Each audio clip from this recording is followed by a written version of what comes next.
Hi friends, video பார்க்குறதுக்கு ரொம்ப நன்றி. நான் இன்றைக்கி ஒரு ஹெல்த்தியான டிஷ் தாங்க பண்ண போகிறேன். என்ன தெரியுமா, அந்த ஸ்ப்ரவுட்ஸ்ன்னு சொல்லுவாங்க இல்லையா, அதாவது முளைக்கட்டின பயிறு.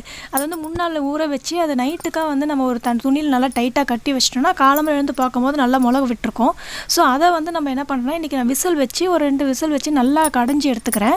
இது வந்து நம்ம சுண்டலாக பண்ணுறதா இருந்ததுன்னா வந்து ஒரு பாத்திரத்தில் வேக வச்சாலே போதும். இது வந்து நான் பாயாசம் பண்ணுறேன்றதுனால நான் கொஞ்சம் நல்லா குழைய வேக வச்சுட்டேன்.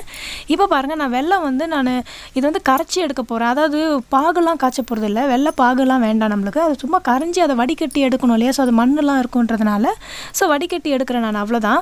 இதை வந்து எடுத்து தனியாக வச்சுக்கோங்க. இப்போ வந்து நெய் வந்து ஊற்றிட்டு இதில் வந்து நான் முந்திரி பாதாமும் வந்து நல்லா கொஞ்சம் வறுத்து எடுத்துக்கிறேன் நான். ஸோ லாஸ்ட்டில் நம்ம போடணும் இல்லையா, ஸோ கிறிஸ்பியாக நல்லா வறுத்து எடுத்துக்கிட்டு இதில் நான் என்ன பண்ண போகிறேன்னா, தேங்காய் அது வந்து சின்ன சின்ன பீஸாக வந்து கட் பண்ணி வச்சுக்கோங்க. ஸோ அதை வந்து தேங்காய் வந்து இந்த மாதிரி பீஸாக நெய்யில் வதக்கி எடுக்கும் போது சான்ஸே இல்லைங்க, செம்ம டேஸ்ட்டாக இருக்கும்.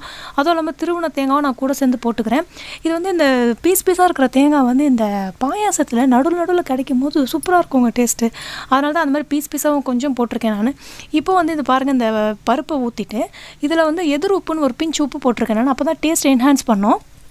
இப்போ என்ன பண்ணேன்னா, வெல்லத்தை ஊற்றிட்டு இதுக்கப்புறம் வந்து ஏலக்காய் போட்டுட்டு தேங்காய் பாலையும் வந்து நான் ஊற்றிருக்கேன். சரி, தேங்காய் பால் 1 கப்பு ஊற்றிக்கிட்டு அதோடய டேஸ்ட் நல்லாயிருக்கும். அப்புறம் வந்து இந்த வறுத்து வச்சுருந்தோம் இல்லையா, அந்த தேங்காய் அந்த முந்திரி அது எல்லாத்தையுமே உள்ளே போட்டு இப்போ எடுத்து சர்வ் பண்ணேன். செம்ம டேஸ்ட்டுங்க. நீங்களும் வந்து ட்ரை பண்ணி பாருங்கள்.